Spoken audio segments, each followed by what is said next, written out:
Welcome to our favorite show. The name of the show is Kasi Stories. I'm your boy. I go by the name of PJSMOKESA. And tonight in studio we have the legend, IoG himself, Eugene, IoG. Fresh, my G. Where you been, man? Me, I've been around. I've been around like a donut. Just been around, you know. Yeah. I've been here. Yeah. What's up? What's happening, bro? Man, you've been quiet for some long, man. What's happening to the music side? Well, it depends. Being quiet is not working at all, or just being quiet, man, and not, you know, exposing my music out there. Yeah, like promoting music, all of that, man. Well, I think where we are right now, you need a PR, a very strong one, to get your music out there, you know. There's no longer that time of, you know, recording music and just sending it to people via Bluetooth and be like, you're the dopest guy around, and next thing you don't have the cash, getting plaques for that shit, you know what I mean? I think that's why maybe I seem to be, you know, a bit in closed doors. Because, you know, if you want my music, you gotta be ready to give me that grab as much as people download Casper's music when whoever is out there doing it big, you know. Man, you once had a hit. I don't know if I say once or what. Moya, bro. What happened to the song, man? Umoya is still there, bro. Umoya is my, what do I call it? My beautiful baby investment. As soon as I meet Kalawa Jasmine and Heavy K, I'm ready to pay for the rights and just push that song so hard, because, you know, remember when Umoya came out, it made the numbers, you know, everyone remember Umoya made the numbers. So I changed the track from a nice house song with, I just took the vocals, made a trap beat. I remember when my homie came from Lepalale, ST, so he came up and said, I was like, hey Joe, I met this guy Elson Blues, and he's a producer. So they met in Lepalale, the guy's from Mokopo. So it was like, Dimani Udra the beat, I can give you some of his beats. And then he played the Umo. I was like, what? Where's this guy? How do I kill this beat? He was like, no, he told me to kill them or kill it with whoever I want to kill him with. And I was like, are you ready for us to kill this one? I was like, no. I don't think I can, but I know someone who can. IoG. And that's when I went hard on the Umoya thing, and then it was a blast from the time I started. I think I released it didn't release actually, recorded it around 2017 November. I was planning on releasing it just before 2018, ended up, and then decided not, because it was still more of the same thing. Hey, what's the music? You put out the music, everyone wants it for free. Everyone is like, hey Joe, what are you pushing now? And then you need to be that guy who's that generous when the money is not coming in. Because, bro, like, you have, like, it's like Moya, Onkhopole's that boy, what was, Onkopole. That's a lot, man. So, like, how were you pushing yourself that time? Well, then I was really not pushing. I was just helping out, you know, record labels from around. Bear in mind, I'm still unsigned. Well, if I'm to be signed, it's going to be under my name, of course. So, basically, what I was doing back then is, you meet people, producers, you meet fellow rappers who want to work on something, and then when you join them, and then it's like, okay, now let's work on a project. Next thing, I'm like, hey, I want to kill some projects too, and then I'll download some beats. Back then, it was like Linkopole it's 9 years old. I recorded it 2013. Then so it's when I was with June Boys. Then I was helping out June Boys, because there was no paperwork of saying we are joined or signed together to work on projects. No, it was just a thing of you can call me a freelancer of the game, because I've been helping out a lot of niggas from Fandi, Bio, Genius. I worked with a lot of them. Fandi Zuka, right? Yeah, Fandi, Zuka is Fandi, So I was that guy who pulls up, and then we work on something that will come out alive. Why? Why was it Eugene? Well, then everyone knew Eugene, so everyone wanted Eugene as the source of getting recognized. So I gave him that for free. So it's that thing of sharing what we love about music in general. So wish many rappers, many musicians could recognize that you are nothing on your own. It's good we work together. No man's alive. Most definitely. So how did you meet Zuka? I've always known Zuka, man. Before the money or after the money? Before. Like, I think I was in primary. So I did karate. I trained karate. You're good at fighting? Well, I wouldn't say good, but I've had my lessons back then. So when I was doing karate, it wasn't Palming High School. We were practicing there. So I met him then, but we were still school homeboys. You know? Nobody could tell we were to become what we are right now. And then we grew and met in other departments later on. Yeah, I've known him before everybody. Well, before he was known as he is now. So what did he contribute the time he had the bucks, he had the money, the bundle, Lozak? The bundle, in terms of you've been in the game for a while, you guys have been friends, but then now he has money. Like, where were you throughout the game, man? Like, what was he doing for you, pushing you? Because some other niggas he was pushing the time he had money. Like I want to get direct to the question as to say, what was he? He was still Zuka and his June boys. What he did was, after he got the money, I don't know how much. So he approached me and said, Eugene, I want you to work with me. I've got someone in studio. So I was like, I got someone as well. I got blood. And, you know, there were some things going on, but that's for another day. So I was like, yeah, okay, pull up with blood. Let's go to the studio and we find Bio there. It's like, I want to form a team. I'm not signing you guys. I'm working on a project. With you. Bayo's gonna do the beats, IoG, you know your job, and Blood as well. And then later on we met Diggy Mayers. No one signed anything. It was that thing of saying, I'll buy the equipments and then we would love to record. Everyone would love to record, especially when there's always what you need in the building, you know what I mean? So it was that thing of just playing around music. Nothing serious really. It was nothing serious. Just to put the team together, have his name get out there. Now that he's got something in his pocket, so he's got Bio, he's got IoG, Blood and Diggy Mayers as extras from how I could see the thing was set up. And then later on, the whole crew was splattered around because of, you know, we made it before we got there. We made it before we got into the industry. It's that thing, you know what Mavala did. It's selling dreams, you know, they give you those big grabs and then those fancy restaurants, outings and whatnot. It was more of that than the dream, than chasing the dream. Do you understand? I think that's why it kind of collapsed. So he get into drugs, right? So didn't he influence you guys to get to smoke drugs? Well, I think influence, to say influence, you can't. So you never sniffed cocaine or something? Well, I wouldn't say something like this out loud, but I'd say if it is a G who's from around, I did so many things many people wouldn't like imagine. So many things, just so many things. To come open about it just might spoil some of the things I'm working on right now. But I wouldn't say he influenced me to take the stuff. I mean, I'm old enough to make my own decisions.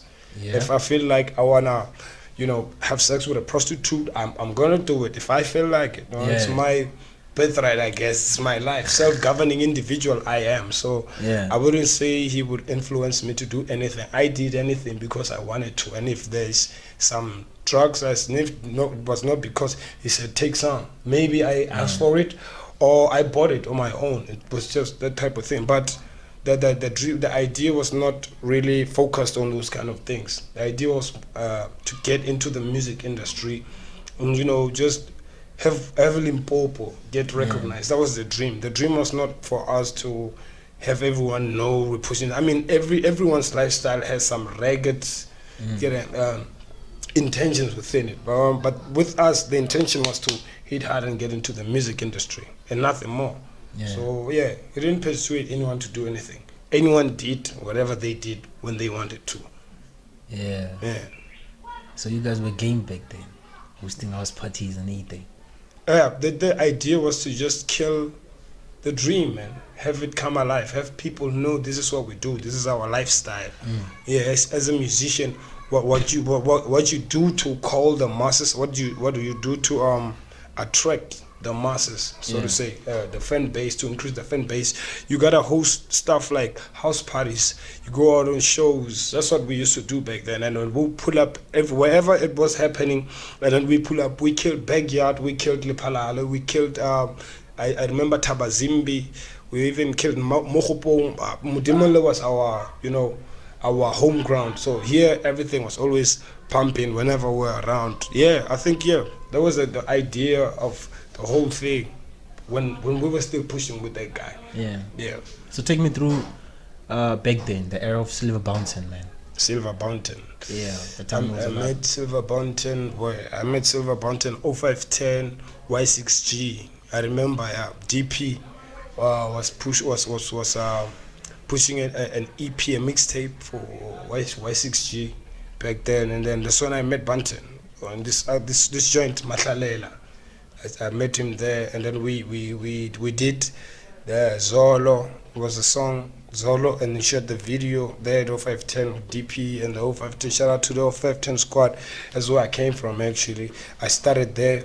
IoG was well established around 0510, until we got to where we are right now. Yeah, I was deaf. That's where I met him, and then from then on we went on to record. I think we have over 5+ songs together, me and Banton. So how does his death impacted you? With his death, it came out as a shock, because I remember I was around the neighborhood when I saw the post on Facebook, because I was just online just checking out what's happening. I was I bashed the 2nd of September 2017. Yeah. So there was a bash going on around Mutemol, and so all of a sudden I hear, hope this is not true. Rest in peace. I was there, though. Yeah? I was there. You were there? Yeah. Yeah, so because me, I was just all over the place. You know what happened? Let me tell you what yeah. happened. We were chilling, right? Yeah. Stoop. I don't know what stoop. Okay. Yeah, so we chilling there. It's me, Blood, my nigga, and there was this 200 niggas that I don't know, and him, right? Yeah. So there's this other nigga, his friend, went to the store, buy some couple of things. Then when he get back, I think they had a clash inside, him and the other nigga. Then some other nigga, stuff like that on top. Then he'd be like, right? And instead of bouncing this thing, he'd be like, this guy's fucking up my boy, right? Then you go there trying to intervene, the guy trying to fuck him up. Kim Happy, there's a street, there's this building, and they cross the ranking, right? So the guy was sent to Banton on top. So Banton, I don't wanna fuck you up, dog. Just relax. Daman on some park. And then the guy bit the other nigga. Then he crawled down more fast. And then the whole crew, they come up with the taxi. So they started like fighting, and stuff like that. Like it was the whole fight. Then me and my boy went down. Like we don't wanna caught up in the whole fucking shit, right? Yeah. Next thing, I was like, boy, I wanna hear some 6ix9ine. Out of viral. Hey, the niggas laying more class. There were no like that massive blood or everything. So they were trying to cook him and put him in the gushesh. The nigga was heavy as fuck, man. Like I was like, boy, I'm going home. I don't want to testify. I saw everything, man. Just that I listened to people saying that, hey, this is what happened. I'd be like, okay, just because I don't want to testify or whatsoever, I don't want to get involved because I don't know who might kill the nigga and whatsoever. So it breaks my heart knowing that he didn't get let me just say justice. Yeah, the justice. Yeah, man. why? Because you have a runner in this case. Yeah, you have people that did it and ran away to actually point out who exactly it was a hard thing. Then I kept wondering who could have organized this tragedy. The whole thing, because tomorrow when I wake up, hey, RIP, dog. I was like, what the fuck? The nigga trying to put the nigga in the hospital. Now this, man. Like I was like, yo, bro. Hey, welcome Plus to the demo, bro. Look at Penis Dirt, man. Or how the neighborhood reacted. Yeah, no, man. I think Banton had the same energy, the same media being crazy with the whole shit, man. Yeah. I think maybe the difference between the weight of two cases is with Penny, she was missing. And Banton, he was found. Just the people who did this were not found because they were runners. You have people that did this and ran away. So you wouldn't want to go and look for a snake in its hole. There just might be some, even more. But remember, death. The more campaign, the more the law take place. Because if we are more than 5 people and be like, fuck, we need closure for this guy. What happened? I think the people in the forefront, like when the first commotion occurred, those are the ones who were supposed to at least point out some of the fellows who were giving out threats, because now you look at this case, if it gets to a point where now we want to call the community and say, hey, let's solve this case, how are we involving the state? How are we involving the South African Police Department? Do you understand? How are we going to have them help us deal with this issue?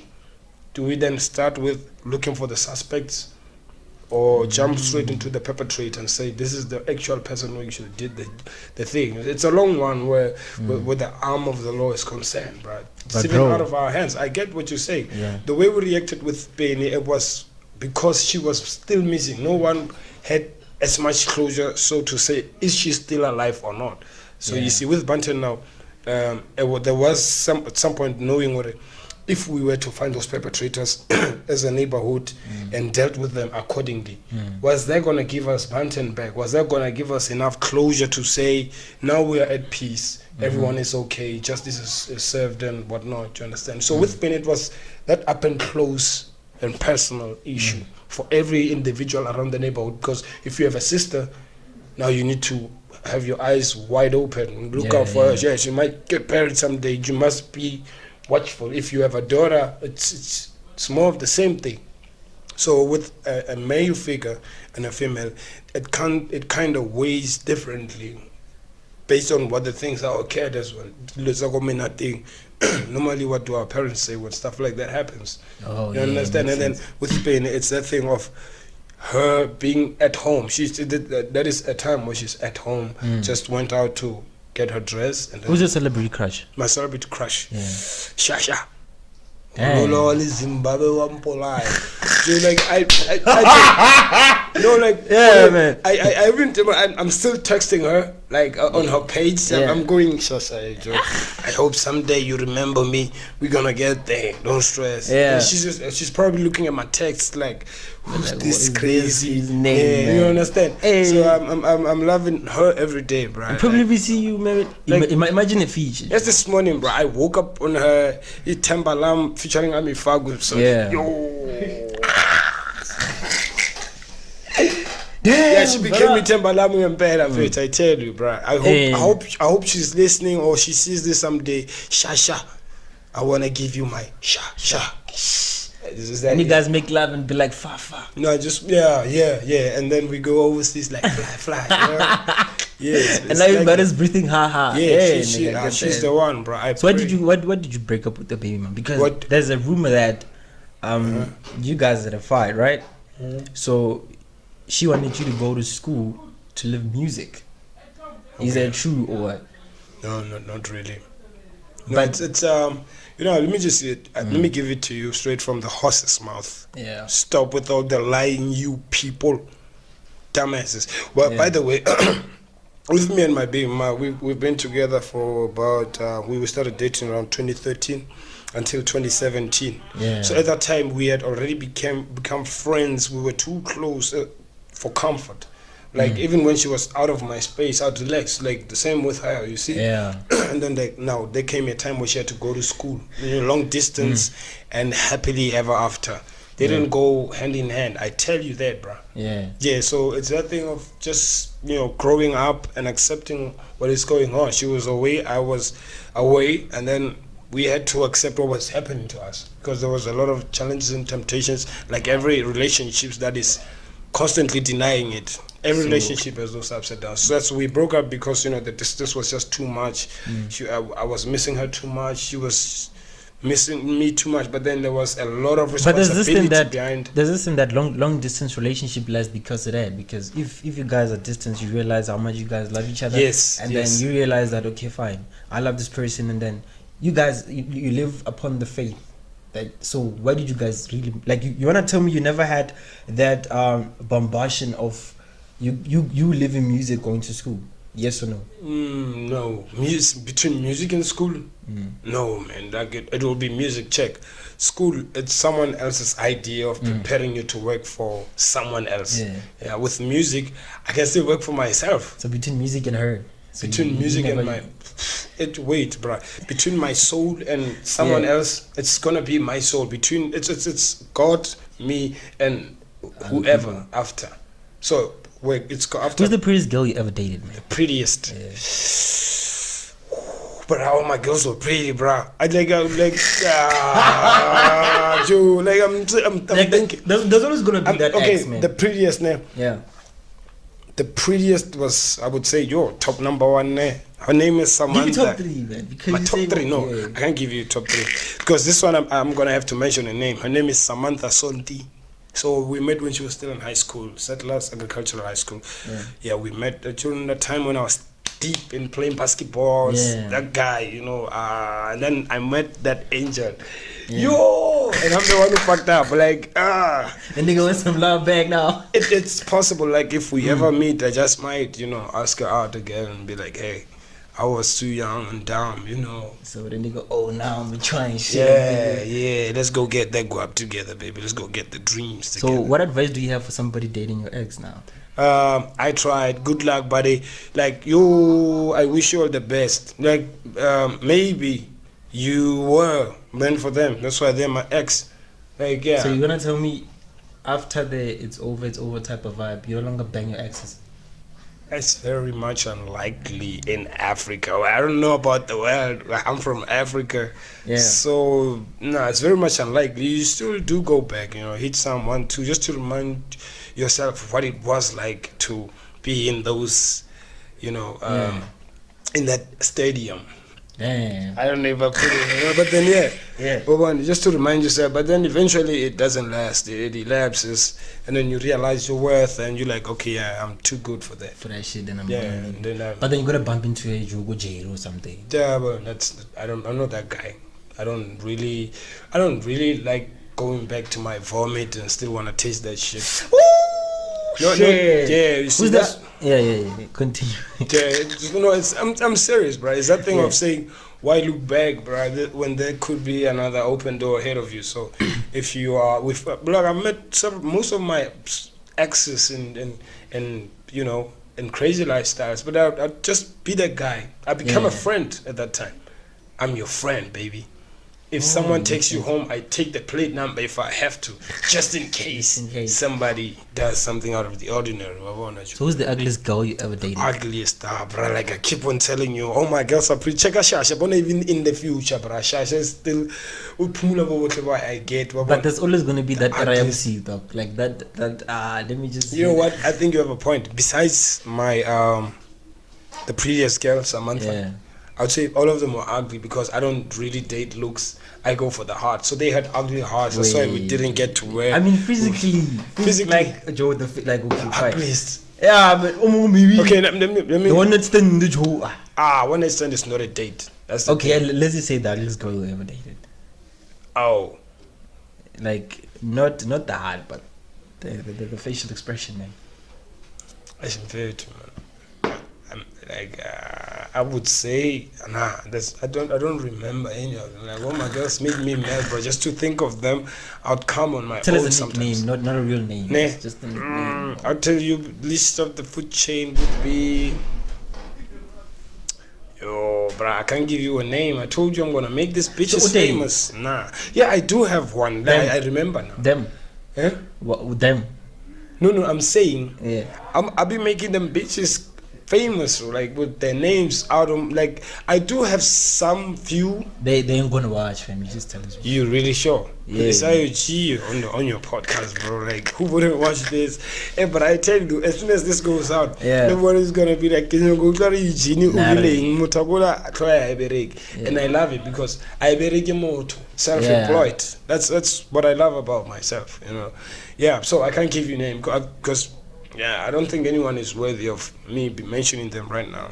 So especially when they're that ugly. No, I'm serious. Yeah. So that time Zuka had all the bugs and shit. So he said he had this mystery of strippers, Chinese strippers. So like, were you involved in those strippers, and what's your favorite type of strippers? I don't remember no Chinese strippers, man. I don't remember nobody like that. I'll tell you, maybe it was a time I haven't arrived in PTA yet, or after I had left, because to be honest with you, I wish I fucked the Chinese women, bruh. I wish I did, but it doesn't mean somebody didn't. But you can Uber Eats them, man.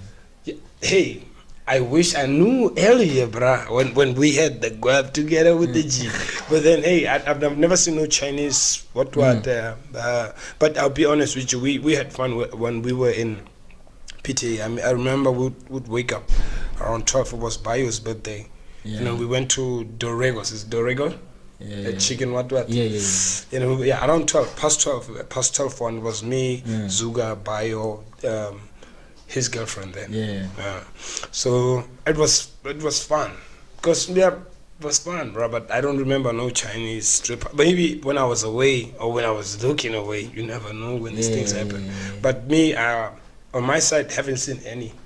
I admire the idea of having a Chinese lady in my presence, but to lie about it just doesn't give me peace. No, never had a Chinese lady. Unless Shasha is watching, so I'm gonna be like... So you don't want Shasha to be jealous, man? You know, I know it's not even about Shasha, it's just the truth, man. Like, yeah. I've never had or seen one in our presence. What present could you buy for Shasha? Like, let's present. say you guys will should I get in the mainstream? Yeah. We're gonna buy his and hers, Lambos or Ferraris. Like, I'm just gonna I'm gonna look at our vibe at that time. And then I'm gonna, get the Timbalami a beautiful Ferrari, hers and his. Stuff like that. Yeah, stuff like that. K-Chama boy. K-Chama, my G, it's my general, bro. Like I told you, I gave him that name. He came to me, he was like, it was Kujo, Mr. Kujo, I always saw. I was like, nah. You say he would normally tell me he likes Chris Brown. No, first time Chris Brown no blind. Yeah. So I was like, instead of trying to call yourself Chris Brown, let's go with K for Kujo, Chama boy, because Chris Brown is a charmer. So if you think of yourself as that guy, like, who looks that pretty, that she's that handsome. Yeah. Nigga, you are so the charmer. He's actually to be Chris Brown. Well, he loves Chris Brown to bits. I know. Like, it's, you ask him any days, like,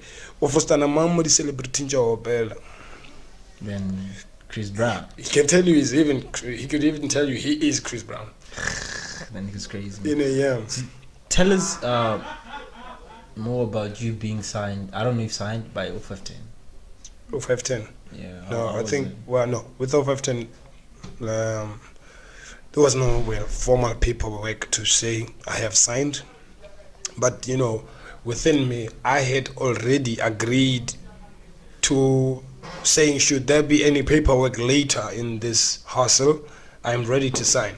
And then I figured the head man is busy with some other things. You see, he was no longer focusing on what was happening in the studio. It was that thing of I could pull up and have this rookie record me. And then, from then on I could tell, okay, maybe the dream is over. It's time for me to move on. Plus, I didn't have any PayPal, holding me back from, being me. See, that's when I moved out, and then I explored my music even further to where I am right now. So there's a rumor that, how can I put it? Every nigga that gets to 0510 get banged. Is it true? Gets banged? Yeah. What do you mean? Banged by who? Fucked. Gets fucked. The who part is going to be difficult, but is it true? Who's gonna fuck who at 0510, bro? Like, I'm thinking, it's a lot of G's that you take one chance. Someone it just might kill you. From Silver Banton, gangster, like to Giga, to. So you wanna tell me that there was never a nigga who suggested you? I tell you, if there's I remember some rumor came out about Genius and DP, some big saga. Yeah, well. Then what happened, man? Yeah. We all read that shit. We did. But then, what's the truth? Because remember, if I'm gonna come up here and try to change the horse's scripts, it's gonna kill him. Because it was the guy who actually said what had happened to him. Yeah. And then we were left there astonished and surprised as to how many niggas have been fucked before your ass? So like this was the question. So you admitted like he got fucked? If he said so, man. I don't know of anyone who got fucked go 510, especially by the headman. That dude loved his homies, bro. sometimes. What do you mean? Yeah, love but is you know love? what's crazy? So what's your take on niggas who move in there? I say they, if they feel comfortable around that space, good. What But advice do you have for them? Huh? What advice do you have for them? Well, I wouldn't advise people not to acquaint themselves with anyone or not. I'd say let them be themselves, and Yeah. I'll be me. I love giving people space and their time and whatnot. Yeah. Just so tomorrow I'm not the one forced to understand things the way they want to make me Yeah. understand them. Yeah, it's just basically that. Damn, But then like just to close it all up, the 0510 issue. I didn't really see anything of that manner from that guy towards me or anyone around back then. But then if it came out like that, it was a shock to me as well. And to not talk about it when the word had already gone out. But I believe they've made peace after it. They're in good terms. These are the things that happens with gens generally, especially when there's some misunderstandings throughout the relationship, the friendship, so to say, not relationship. So after hearing whatever between what happened between Genius and that guy, how was the relationship between you and Genius? As normal as it was, but like Till now. nothing changed. Yeah, me and G, we still G, bruh. Makes Yeah. sense. G So, is my brother. what's your take on the current Kasi music? Kasi music. Mixed with this piano thing. I think. Do you think Motswako is dying? No. You can't kill Motswako. Whoever says Motswako is dying, he's gonna die before they see that day. I tell you, Brian, we're evolving. If there is a word we need to use, we are evolving. It's called growing and learning new things. In other words, so evolving meaning as you can see how the mainstream, like the music industry, is operating today. If you want to attract the masses, that's how you go about it. If you don't want to be commercial, do your conscious underground stuff. No one is against that, you understand? So someone's busy calling me. Okay, so my bro Zach. Okay, I'll just tell him. Let me just quickly. Hey yo Zach.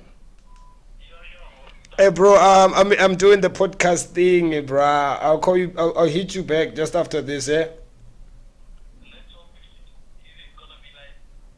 What?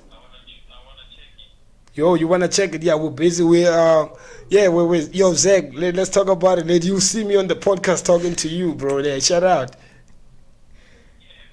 More love, bro.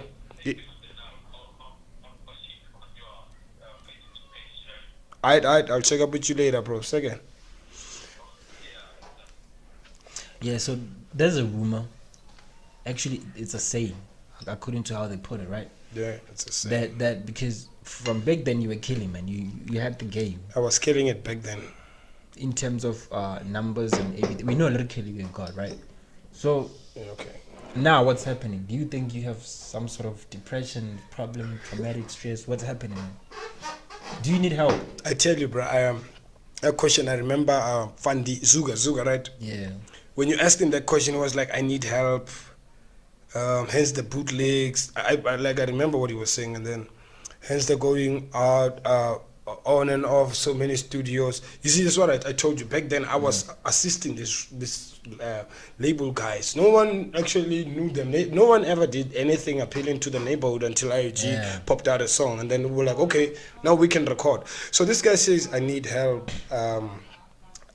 This is I feel like Kasi has neglected me. Yeah. To my neighborhood, never have I ever felt, or you have neglected me. If there is time for me to go out there and blow and be big, God's time is the best time, not men's time. So I think some people, it's so desire to see. You understand? You say to someone, okay, by now, like I've heard many people tell me, by now you should have been rich and whatnot. I'm like, okay, can I ask you a question? Yeah.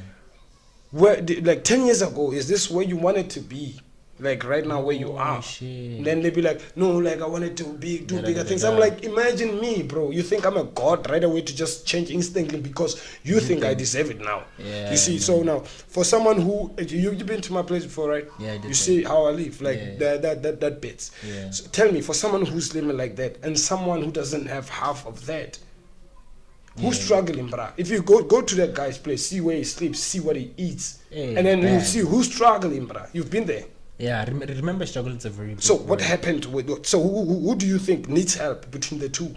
Who needs help, bruh? Like if you're talking to someone that says that about that other particular person, and you finally meet that person, what is your take on it? Who do you think needs help between me and the guy who says I need? You understand? The person who's asking, because literally I think the fundamental basic of the question comes from, is the nigga psychologically okay in terms of being traumatic, or trying to draw attention, something like that.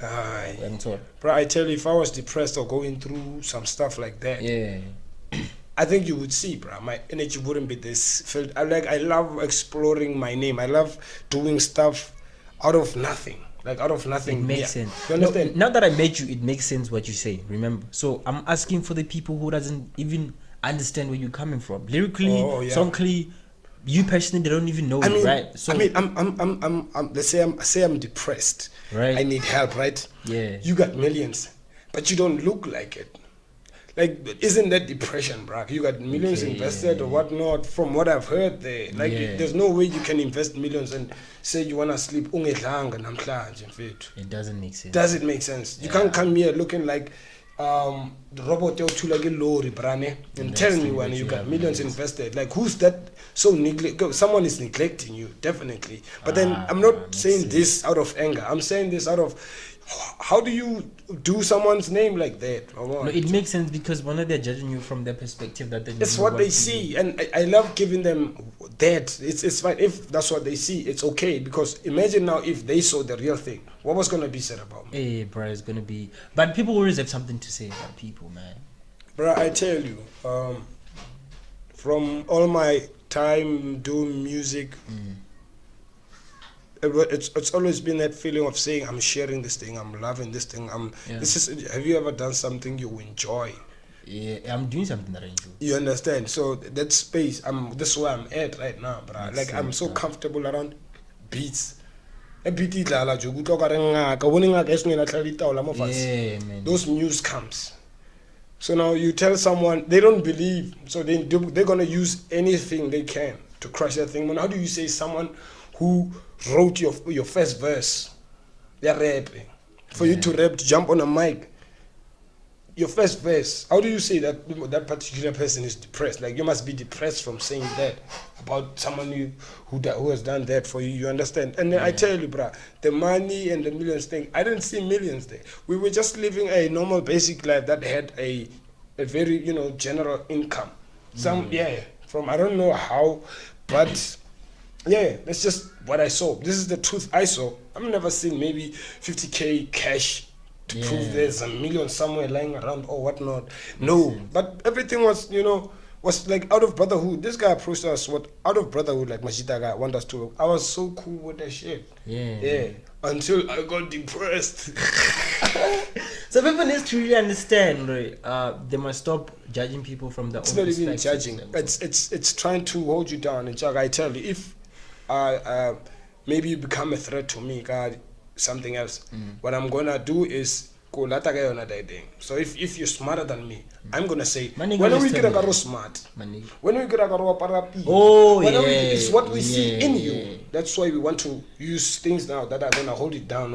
It's cover as visible to many people out who are actually living around the same space. Yeah, it makes sense, man. Hey, bruh. Because now it's becoming somehow. But then, hey, bro, I fucked up the whole mood with this shit of being traumatic and shit. I know it's nice having given this kind of attention, and then have you being asked questions about yourself, your life, and where you come from and whatnot. But then to actually say, as you see me, the IoG. Don't worry, I got a 250,000 that is coming next day, January. Like, why am I drinking black label? No, I was gonna come with a bottle, bro. I was gonna pull up with a bottle and a Rolex on my hand. And then I was gonna test it. We're gonna put it in alcohol and see if it works, man. Oh, maybe let's check. That looks shit. So you think it was fake, man? I don't know. You should tell me. You were the one asking the questions, bro. like your facial expression was supposed to help you there. Yeah. You doing your job was supposed to know how is the balance, the investment, how much is it gonna come out? Stuff like that. You understand? Yeah, how much? Like you say, it's an investment, 3M. Yeah. Okay, so how much is gonna come out? Are we going back to 5 million, or is back to 3, and the other one is invest? Yeah, I don't know. know. So these are the things you were supposed to ask. I But then- did ask them, but then directly, like, can I put it? I asked the question they were supposed to ask. Remember? Okay. So, I am the middleman between the people who don't know the fuck and the people who know exactly what happened. Okay. That's why I bring you guys to the podcast. Yeah, Like, nigga, but I this tell- is the story. What are you saying, man? Oh. You get it. Yo, like I'm depressed, like Joe. Like I help depressed people, bruh. Like I tell you, bruh, when you see Zuka is a brother of mine. Yeah. I even after seeing this podcast, I hung around with him to a point of just a couple of days. But this past weekend, I was Yeah. with him. So remember, bear in mind, his podcast was shot a while back. Yeah, April. And I look at this G saying I'm depressed, but yet my company is still of. Yeah. You understand? He still desires to be in my company, and I'm thinking, you love depressed people. My question is, how depressed are you? I mean, like attracts like, right? Yeah, it makes Unless I'm the one who's mistaken here, bro. Think of saying you came as a superhero for what? Like, did you buy me clothes at least? Damn. So you didn't buy even clothes, even an underwear? Let's talk about it. Like, if I am to open it all out, like, that guy for the whole entire 3 million. No, the whole entire time. I'd say, besides the money, we all showered together. Like the booze was buying for everyone, the food he was buying for everyone. Yeah. Besides that, I got about a beautiful $500 out of the whole thing. That's it. Yeah, man. Like, excluding Bev and We did the red cup party, bruh. That was a fill up. So it was IoG, Bio, Blood, and Diggy Mans. You know how much he paid us? How much? $200 after the show. Even though he had money, bruh. I don't know, he still had money then. So, but he gave us $200, 50. And Wait. so we will talk. He said we will talk. I don't know what he had spoken with Bio on the side, but then I didn't want to intervene because we were guests in this boat. We were actually guests Didn't you guys supposed to negotiate the finance before the show? We did. It was that thing of saying we're gonna split the money amongst ourselves, which was The money you guys made for the show, or he's personal money from the side, or what? Oh no. We made the money from the show. Then he's supposed to pay you money from their show. Yeah, it was him and his friends. So you can tell. I can't even go to the guy at the door. He gave you 50 rand for being a guest. Bruh, get it. No, I'm saying, bruh, we're not guests. We were the main event. IoG, Blood, Bio, Diggy Mayor. 50 rand for that We thing. got $200, bruh. All of you. Divide by 4. No, yeah, that's divide by 4. I'll come. No, it was a thing of saying I'll come up. Get a check it down. Get check. Yeah, I'll check. On set, meaning Yeah, that and the then other you know what balance is happened? left. What The happened? same after the whole red cup party thing. Monday, I'm calling this guy. I'm at my home. We were supposed to go back. The whole team was supposed to go back to PTA. Now he went back on his own. He's with his girlfriend there, saying it now. It's like Zuka, what's up? What's happening? This guy doesn't respond. I'm like, I remember putting out a post that says, I am about to go Aries on June, boys. This is the time when Aries was, just telling everyone what was happening to them. They're ambitious. Yeah. Did he catch the flame? He did catch the flame. He was like, what are you talking about? I was like, hey. He knew because he called me talking about stuff. Crazy stuff. It was in Polokwane and I'm like, dude, I'm chatting to that chick who's in your next door, who's in the next flat, the flat we used to sleep in. She's like, you guys are there. So is this how you're gonna play it out right now? You see, this thing actually switched in the end, and then that's how it all collapsed. From then on, I even told him there was this time when I told him we were at Smackhouse. I was like, bruh, you and I, you know why. You know exactly why. Nah, I would never get into a project deliberately, directly with you really too. The reason is, you once turned on me, homie. You turned on me. And when I was like, what is this, nigga? What is this? I was like, oh, Joe, you don't go with it? I don't know. Like, if I don't flow by if I don't take it his way, then he doesn't know what is. Like, I would rather forget a saga, I get the gas. Like there was a point where we argued and it was like, if I don't like how things are done that side, I was like, whoa, then now that's deep. That's an ugly bitch ass motherfucker. But then you even after that, you still speak to this nigga, I still hang out with this nigga. This nigga pulls up in my crib, I still treat him like a brother. I told him that. I'll tell him that time and again. Or I take you as a brother. And then the music thing, let's not spoil it. That's why we spoil it when we come to. So you guys look up and taking music, literally. If I were to put it formally, so to say, for us to hang around together, yes, music. So that shit caused beef between you and him, right? We don't have beef. That time. He just no. I would, from his side, it was a beef. Maybe from his side, yeah. But from me, maybe the beef came out from him after realizing how I feel about the way he runs things. Then what made him like come to you in a way that you guys like now are cool? You don't want to go fuck with that shit. Or just eventually. Bruh, I tell you, bruh. IoG approach him tomorrow. I'm that guy. I don't hold grudges. They're not healthy for my soul. You're praising the following day. No, I'm not. Ooh, look at it. I don't hold grudges. Okay. They're unhealthy for my soul. Okay. So if we meet tomorrow and you greet, I greet you, and then we go along with whatever that is happening then. So you guys don't clear the A. Like I was a guy who was like, you know what? Let me not confront him with what was supposed to be done. Until you confront me with it. You wouldn't confront me. Even now, you guys never talked about it. Sure, bruh. I tell you, this past weekend we were supposed to perform the 0510 111. You remember the video?